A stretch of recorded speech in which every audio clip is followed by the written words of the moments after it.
Hello and welcome to Buy Africa, the show where we focus on investment opportunities around the continent. I'm Tshepo Modiba, and tonight joining me is Dexter Mahachi from Imara Securities, and we'll specifically be talking about the cement industry in Kenya. Dexter, it's been a good couple years for cement in the region actually, but Kenya in particular, there seems to be good momentum in terms of on the demand side. There is quite a lot of strong growth in terms of and also demand for cement in Kenya, along with some of the other countries as well, like Tanzania and Uganda as well. What's really backing that? What's driving the demand? Is it infrastructure? It's mostly infrastructure, but you have to look at it holistically. If you look on a regional basis, most of the economies there are growing between 5 and 7%. Right. Kenya, for instance, is expected to grow about 5.5% this year alone, whilst Uganda is sitting at about 7%, same as Rwanda, and the same as with Uganda as well. So these businesses are really leveraging off that economic growth? That economic growth is more or less driving the momentum. And part of what's been happening is that there's such a huge infrastructure deficit in those countries that you find that governments are having to spend in order to try and improve their links, in order to improve regional trade, of course. And what that has meant is that government has been spending money on putting up roads, putting up port infrastructure, in order to try and improve the communication and also the movement of people and goods between places. And that is more or less feeding into the demand for cement, because they need cement in order to implement some of those projects. Now the region, is it an importer of cement, or how's that relationship? They are imports indeed, but you find that what is happening is that most of the countries in the region tend to import clinker, and then from the clinker they then manufacture the cement. Right. There are some exporters from Asia, I think Lucky Star and a few other grey imports that do come in, purely because demand at this stage is far exceeding the production capabilities. There's very strong demand. It has been rising at roughly 10% per annum for the past 4 or 5 years or so. Right, so that bodes well from a pricing perspective, potentially. Potentially, yes. Okay. Yes. Now, if we start talking about some of the bigger players within the market and drill down to a couple businesses, and see whether they've actually managed to benefit from this spike up in demand and the infrastructure spend. I'll start with Bamburi Cement. Your thoughts on the business? I quite like it. But it's been facing a few issues here and there, particularly with its operations in Uganda. They got hit for a six because of basically their energy costs in Uganda rose quite dramatically, and that impacted their performance. Year on year, their profits only rose by about 9% because of problems in Uganda when the energy costs rose quite dramatically, and also a new tax was imposed. Right.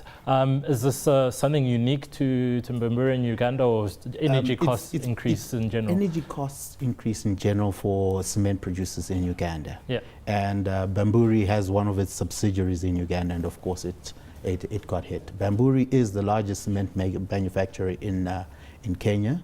It manufactures over 2.1 million tons per annum at current capacity. They do have plans to increase that capacity because of the entrance of new players like Dangote. Yes. Dangote wants to put up a 1.5 million metric ton per annum cement plant in Kenya, and also because of the rising demand.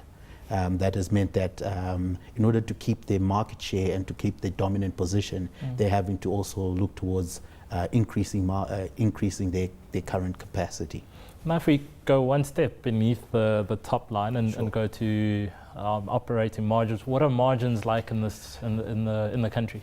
Margins are not specifically from Bamburi. It's specifically for Bamburi. The margins in Kenya are not as high as what you get, let's say, in in Nigeria, Right. purely because the energy costs are so significant when it comes to Kenya. Margins are roughly about between 20 to 25% or so. Which is still phenomenal by global terms. Which is still decent. One thing which you'll find is that there's so much room for growth in terms of cement consumption in Kenya, Tanzania, and Uganda. For instance, the global average for in terms of per capita consumption of cement is roughly around 500, 600 per capita, whilst for Kenya you'll find it's around about 56, 57 or so, and similarly with Uganda and so forth. Nigeria is a bit higher at 97 per capita. So you find that the room for growth within those markets is still quite significant. So there's a long way to go for some of these companies, and they're more or less a long-term play on infrastructure, on the economies in East Africa. And for any long-term investor, they're probably one of the best places to put your money. Okay. Now, this ramp up in production that Bamburi is doing, are we likely to see a continuation of that theme over the next coming years, them increasing their capacity to supply the region?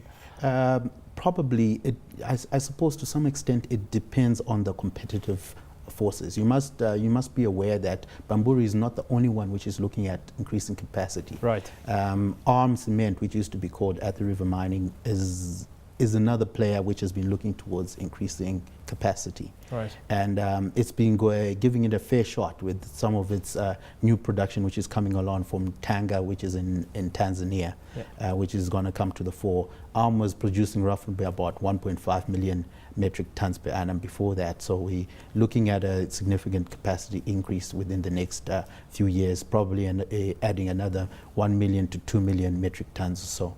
So with all the regional players coming in, with all the players in the market coming in to put in additional capacity, there's going to be quite a bit of competition there. So does that mean margin squeeze? Margins might end up being squeezed, but also there might not be a significant reduction in terms of margins for the simple reason that the market is also growing. Right. So the per capita consumption is also growing, and there's so much room for it to double or even triple per se. Interesting. Okay, so if we wrap up around Bamburi specifically, sure. Is this a company that you like and would say investors should take a closer look at? I think it's a decent company. We've got it as a hold at Imara. Okay. The reason being, it's not going to shoot the lights out. We don't expect it to. What is a lot of the good news priced in already? Some of the good news is priced in already, and it's a steady performer. Right. So it's trading around about 12.4 PE or so. And we see good things coming from the market, but we're not expecting it to have 30 to 40% growth in terms of revenues or volumes over on a year-to-year basis. Okay. Rather, that growth would come from a company like Arm Cement. Right. So if we move to Arm Cement, and a little background on the business and your thoughts on it. It's been relatively a smaller player in the market, but recently over the past 2 years, relative to Bamburi, Bamburi has had close to 60% market share of the Kenyan market in particular. But over the past 2 to 3 years, the management there has done capital raises, and they've been adding capacity. I think a year or two back, they were only sitting at 0.9 million metric tons per annum. We're expecting in 2015 that should rise to about 1.5 and should rise further to reach almost 4 million metric tons per annum by about 2017, 2018, right. So given management plans. That's a significant ramp up. That's a significant ramp up in production. Margins there have not been as compressed, right. But they've also suffered from the problems with energy costs in Kenya. If you remember, with cement companies, energy costs take up a lot of the cost of cost of sales, it's roughly almost 40% or so. Right. So every time there's a drought or there are problems with the energy supply, the energy costs tend to rise rapidly, and it also affects their production and their margins and so forth. But what we actually like about the company is that there's significant growth which should be coming into the pipeline, particularly because of the completion of some of the new plants that they had been that they had commissioned. If you look at it, they recently finished their plant in Tanga in December 2014, and we're expecting a few more plants to come up in Uganda and so forth. So we're expecting the volumes volume growth to be significant, and that should in turn lead to greater revenue growth and so forth.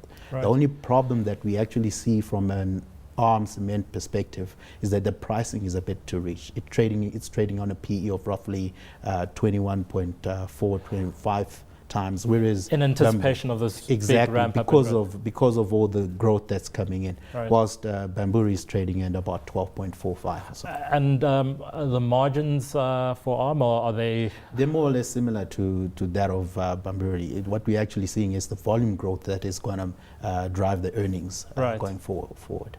Okay, and in terms of their their growth prospects, is it really across the region as a whole, or specifically focused on Kenya? It's for Bamburi is particularly focused on Uganda and Kenya, yep. whilst ARM is a little bit more diverse, and that diversity is probably going to be its greatest strength.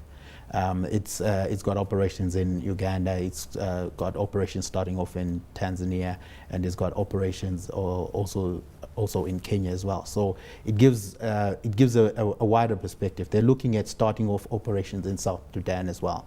So going forward, because of the diversity of the earnings, they're probably going they might end up being quite a force to reckon with. In terms of the region. So if we put that all together, a higher PE, but all of these great growth prospects, yeah. Your view on the stock? I think really it just depends on the investors' risk appetite. Gotcha. With Bamburi, you're likely to get steadier earnings, but lower growth, with lower risk. Right. With ARM, there's a higher growth there. The pricing is a little bit wry at the moment. But earnings there's higher growth in terms of volumes and earnings and everything, but it might be a little bit more volatile. Perfect. So, and also the dividend yield, you find that Bamburi has a higher dividend yield than at the River Mining, simply because ARM is looking at investing a lot of its earnings into the additional capacity as they go along. Perfect. Let's leave it there, Dexter. Thanks to my guest, Dexter Mahachi from Imara Securities. That's all from Buy Africa this week. Remember to follow me on Twitter. That's @Modiba_Tshepo, and send us your thoughts about the show using the hashtag BuyAfrica. From myself and the team, goodbye.